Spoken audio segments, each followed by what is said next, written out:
ఉత్తరాంధ్రుల ఆరాధ్య దైవం సింహాద్రి అప్పన్న గిరి ప్రదక్షిణకు భక్తులు వేలాదిగా తరలివస్తున్నారు. కొండ దిగువన తొలిపావంచ వద్ద కొబ్బరికాయ కొట్టి గిరి ప్రదక్షిణ ప్రారంభిస్తున్నారు భక్తులు. 32 కిలోమీటర్ల గిరిని చుట్టి వచ్చి అప్పన్న స్వామిని దర్శించుకుంటున్నారు.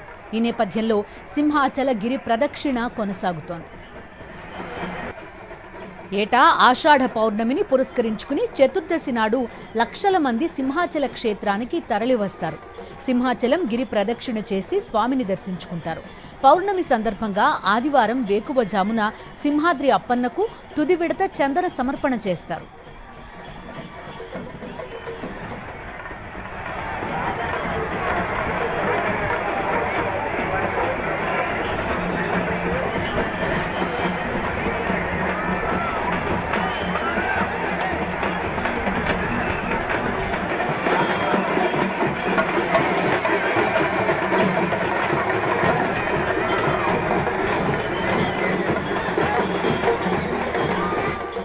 సింహాద్రి అప్పన్న గిరి ప్రదక్షిణ ప్రశాంతంగా నిర్వహించేందుకు ఏర్పాట్లు పూర్తి చేశామన్నారు విశాఖ సిపి శంఖభద్ర బాగ్చి. 2,000 మంది పోలీసులతో బందోబస్తు ఏర్పాటు చేశామన్నారు. భక్తులు నడిచే మార్గంలో వాహనాలను అనుమతించడం లేదన్న సిపితో మా ప్రతినిధి Anil face to face. Simhadri Appanna గిరి ప్రదక్షిణ కొద్దిసేపటి క్రితమే ప్రారంభమైంది. సిపి శంఖభద్ర బాగ్చి ఏర్పాట్లను పరిశీలించేందుకు సింహాచలం దేవస్థానం వద్దకు ఇచ్చేసారు. ప్రస్తుతం మనతో పాటు ఉన్నారు, మాట్లాడదాం. సార్, ఏర్పాట్లు ఏ విధంగా ఉన్నాయి, ఎంతమంది వస్తారనే అంచనా ఉంది, భక్తులకు అసౌకర్యం కలగకుండా ఎలాంటి చర్యలు తీసుకున్నారు? భక్తులకు ఎటువంటి ఇబ్బంది కలగకుండా చూడడానికి దాదాపు 2,000 మంది పోలీస్ బందోబస్తు ఏర్పాటు చేశాము.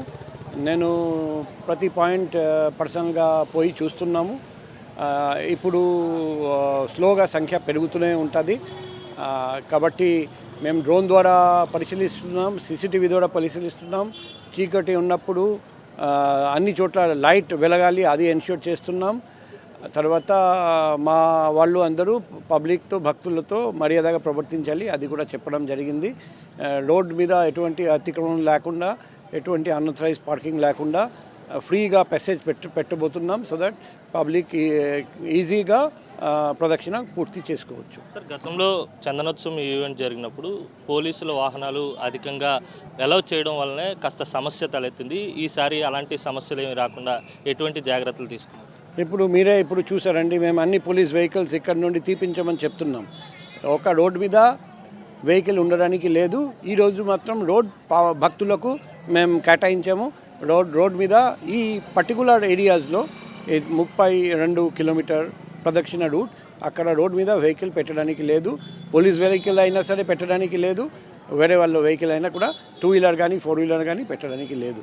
అంత పబ్లిక్ యూజ్ కోసం పెట్టాలి. భక్తులకు ఎటువంటి అసౌకర్యం తలెత్తకుండా జాగ్రత్తలు తీసుకున్నామని, భక్తుల సంఖ్య ఇప్పుడిప్పుడే పెరుగుతుందని, ఎటువంటి అవాంఛనీయ సంఘటనలు జరగకుండా రాత్రి వేళల్లో నడిచేటప్పుడు వెలుగు ఉండేలాగా, అలాగే భక్తులతో పోలీసులు మర్యాదగా మాట్లాడే విధంగా ఎటువంటి ఇబ్బందులు తలెత్తకుండా దేవాదాయ శాఖకు సంబంధించినటువంటి అధికారుల సమన్వయంతో కలిసి పనిచేస్తున్నామని, విజయవంతంగా గిరి ప్రదక్షిణను నిర్వహించేందుకు ఏర్పాట్లన్నీ పూర్తి చేశామని సిపి స్పష్టం చేస్తున్నారు. వీడియో జర్నలిస్ట్ అప్పలరాజుతో కలిసి అనిల్, సాక్షి టీవీ, విశాఖ సింహాచలం నుంచి.